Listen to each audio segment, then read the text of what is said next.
नमस्कार साथियों, ज्ञान क्लस्टर चैनल पर आप सभी का स्वागत है। आज हम पढ़ेंगे संख्याएं, गणित की संख्याएं, नंबर्स ऑफ मैथमेटिक्स। सबसे पहले संख्याओं में हम लेते हैं नेचुरल नंबर।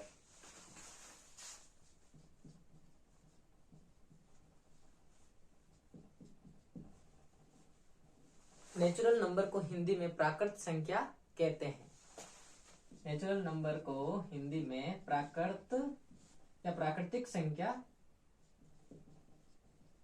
कहते हैं। क्या होता है नेचुरल नंबर? जैसे आपसे कहा जाए कि गिनती बोलो, काउंटिंग नंबर बोलो, तब आप कहां से शुरू करते हो? गिनती बोलना स्टार्ट कहां से शुरू करते हैं? एक से ही शुरू करते हैं नॉर्मली सभी। 1 2 3 1 2 3 4 ऐसे ही शुरू करते हैं।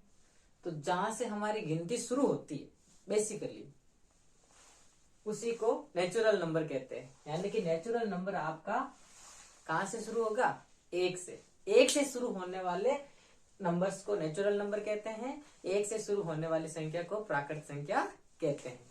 जैसे एग्जाम्पल के लिए 1 2 3 4 आगे चलता जाएगा। ये शुरू कहां से हुआ? एक से। तो एक से शुरू होने वाली संख्या को प्राकृत संख्या कहते हैं। अगला हमारा जो नंबर है वो लेते हैं हम पूर्ण संख्या, जिसको इंग्लिश में वोल नंबर कहा जाता है। चलो शुरू करते हैं। अगला नंबर है हमारा वोल नंबर। वोल नंबर क्या होता है? वोल नंबर्स, इसको हिंदी में पूर्ण संख्या कहते हैं। हिंदी में वोल नंबर को पूर्ण संख्या कहते हैं। क्या होता है ये? तो प्राकृत संख्या से पहले यदि हम 0 लगा दें तो वो पूर्ण संख्या बन जाती है। If we add before natural number 0 then the number is converted into whole number. इसको एग्जाम्पल से कैसे समझ सकते हैं?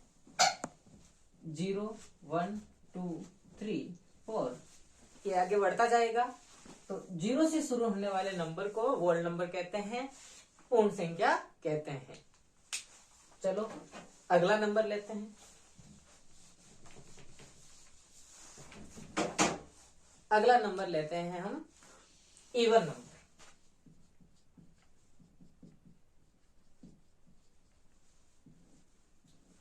इवन नंबर को हिंदी में सम संख्या कहते हैं। सम संख्या क्या होता है ये?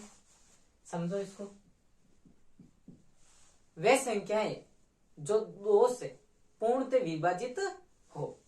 Those number which is divided by 2 called even number. कैसे? 2 4 6 8 10 इन सब ये सारे नंबर 2 से डिवाइड होते हैं, इसीलिए ये सारे इवन नंबर है। जैसे हमें कोई बड़ा नंबर देते हैं, यहाँ पे जैसे मान लो 15,620 नंबर दे दिया, तो ये इवन नंबर होगा कि नहीं होगा? तो होगा। क्यों? क्योंकि इसके पीछे क्या आया? 20, और 20 किससे डिवाइड होता है? 2 से। हम ये भी कह सकते हैं जिन संख्याओं के पीछे 0 2 4 6 8 ये नंबर हो वो सारे इवन नंबर होंगे। जिन संख्याओं के इकाई के स्थान पर ये नंबर होते हैं वो सारी संख्याएं इवन नंबर होते हैं, सम संख्या होती। तो समझ में आया होगा आपको अच्छे से। अगला नंबर लेते हैं हम ओड नंबर। अगला नंबर लेते हैं ओड नंबर।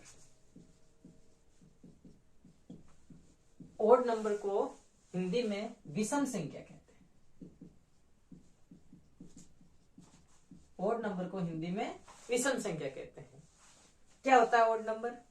वे संख्याएं जो 2 से पूर्णतः विभाजित नहीं हो वो सारी विषम संख्याएं होते हैं। इंग्लिश में कहें those number which is cannot divided by 2 properly, like 1 3 5 7 9 11 13 ये सारे नंबर क्या होंगे? ओड।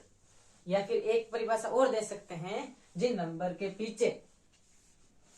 के पीछे या वंश की पोजीशन पर इकाई के स्थान पर 0, 2, 4, 6, 8 ये नंबर नहीं होते हैं, वो सारे विषम संख्या होती है, ऑड नंबर होते हैं। अगला नंबर लेते हैं हम,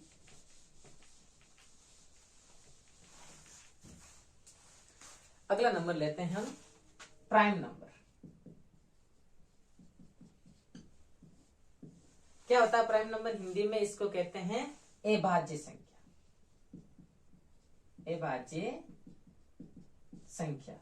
क्या होती है अभाज्य संख्या? वे संख्या जिसके केवल और केवल दो गुणनखंड हो।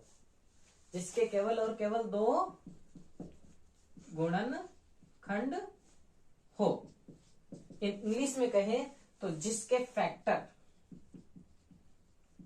कितने हो? 2। गुणनखंड कितने हो? 2। Number which have only 2 factor called prime number.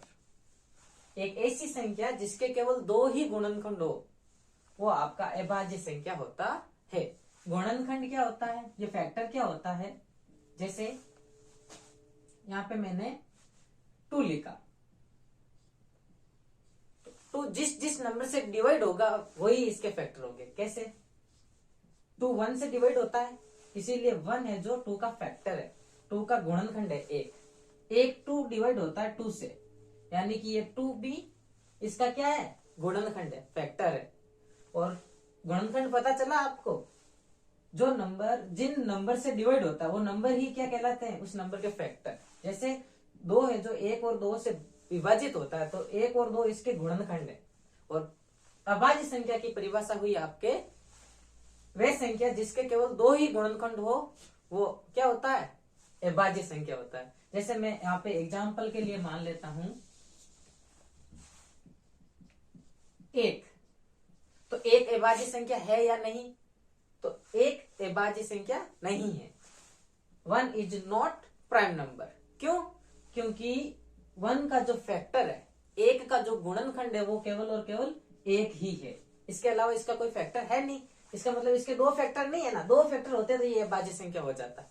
अभी इसका फैक्टर केवल 1 है, तो 1 आपका अभाज्य संख्या नहीं है। तो फिर सबसे छोटा कौन सी ऐसी संख्या है जो अभाज्य संख्या है? तो हम वो मानेंगे 2।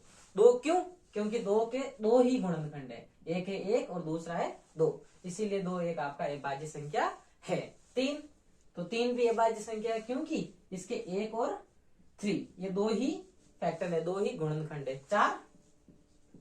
4 का 1 गुणनखंड होता है, 2 भी गुणनखंड होता है और 4 भी गुणनखंड होता है। तो 4 के 3 गुणनखंड हो गए, इसीलिए 4 भी आपका अभाज्य संख्या नहीं है। चलो आगे चलते हैं। अगली संख्या लेते हैं हम भाज्य संख्या। इंग्लिश में भाज्य संख्या को कंपोजिट नंबर कहते हैं। कंपोजिट नंबर को हिंदी में भाज्य संख्या कहते हैं। भाज्य संख्या क्या होती है?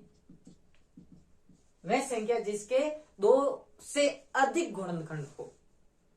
Number which have more than 2 factor is called composite number.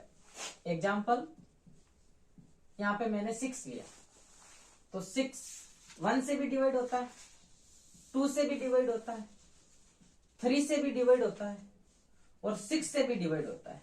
तो 6 के फैक्टर कितने होंगे? 4।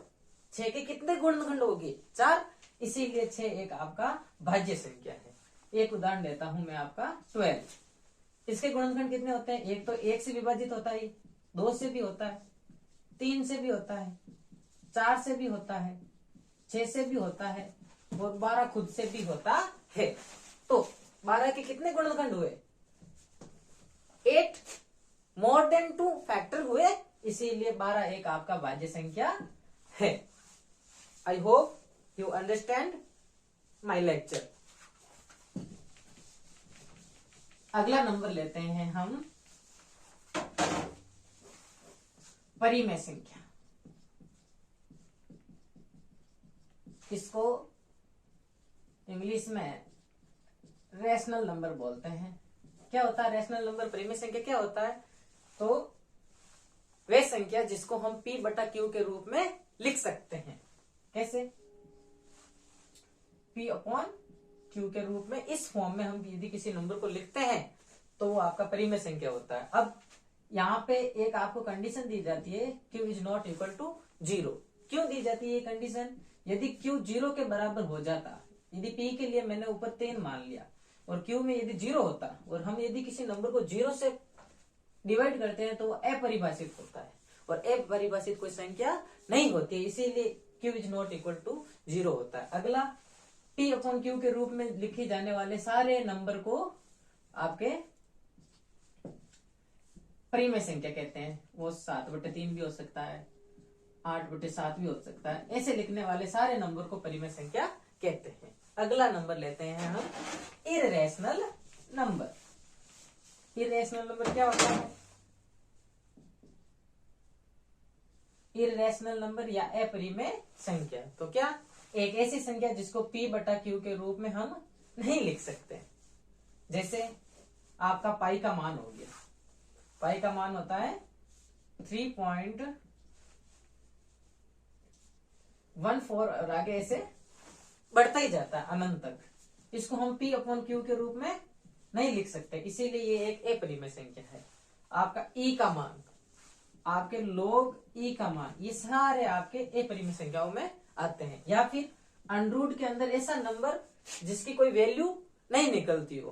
कैसे? जैसे √3, इसकी वैल्यू तो निकलेगी लेकिन एक पूर्ण नंबर बाहर नहीं निकलता हो तो वो अपरिमेय संख्या होता है। जैसे यहाँ पे मैं √4 लिख देता हूँ, इसका मान 2 आ जाता है तो ये एक आपका परिमेय संख्या हो जाता है, पर ये परिमेय संख्या नहीं है क्योंकि इसका स्क्वायर रूट से बाहर निकालेंगे तो इसका वैल्यू पॉइंट में आएगा, जो कि ये परिमेय संख्या होता है। वीडियो अच्छा लगा हो तो वीडियो को लाइक कर दीजिएगा, शेयर कर दीजिएगा और चैनल को सब्सक्राइब कर दीजिएगा। धन्यवाद।